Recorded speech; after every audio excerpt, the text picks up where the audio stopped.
Welcome to the Explainer. So, have you ever stopped to think about why some sentences just click and others, well, they just don't? Today, we're going to pull back the curtain on the secret rules of sentence structure.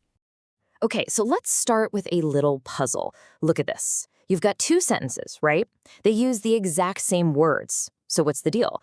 Why does the teacher explained the lesson sound totally normal, but teacher, the lesson explained is, well, it's just a jumbled mess? The answer, well, it's all about something called syntax. These are like the hidden rules our brains use almost instantly to sort out what makes sense from what's just chaos. And that's exactly what we're diving into. So here's what we've got on tap.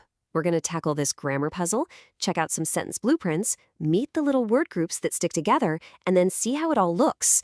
And finally, we'll get to the big question. Why does any of this matter?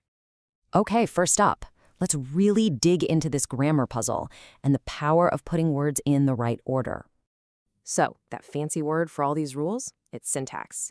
You can kind of think of it as the grammar behind the grammar. It's this deep underlying structure that makes a sentence like, "The teacher explained the lesson" work perfectly, because it's following a very specific, predictable pattern. All right, now for the really cool part. Let's look at the master blueprint. I'm talking about the core design that, believe it or not, almost every single complete sentence in English is built on. So here it is. Every sentence, at its heart, is made of two main parts. You've got the who or what part, that's what we call the noun phrase, and then you have the did what part, the verb phrase. That's it. It's the absolute basic recipe for making sense. And this is super important to get. Sentences aren't just a flat line of words. Nope. They've got layers, a real structure, almost like a building, with a foundation and floors built on top. And it's this hierarchy, this structure, that gives them their real power and meaning.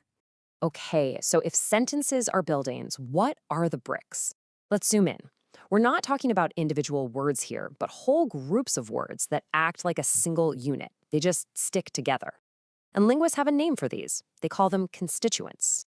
For example, look at "she bought a new dress." That little phrase, "a new dress," it's like a single package. It works together as one chunk of meaning. You can't just pull it apart, right? It would scramble the whole sentence. So how do you know if you found one of these word teams? Well, there are a couple of really easy tests you can do. First, try replacing the whole chunk with one word, like it. So she bought it. Does that work? Yep, check. Okay, second test. Can you move the whole thing to the front of the sentence? A new dress she bought. A little clunky, but it works. Check. If you can do that, you've found yourself a constituent. Okay, this is where it gets really visual. It's one thing to talk about this hidden structure, but what if I told you we can actually see it? Like, literally draw a map of how a sentence is built. The tool that linguists use for this is called a tree diagram. And honestly, the best way to think about it is like an X-ray for a sentence.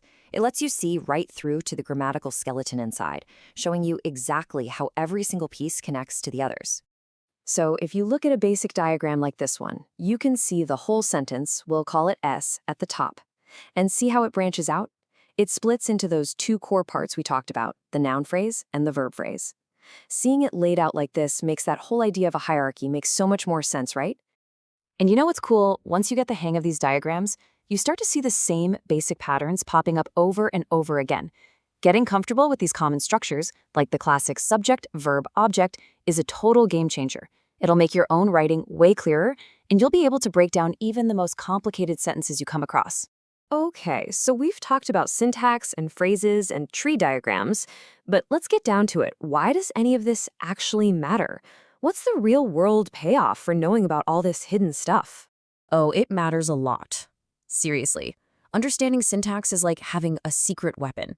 It helps you build stronger, more persuasive arguments. It makes learning a new language way easier.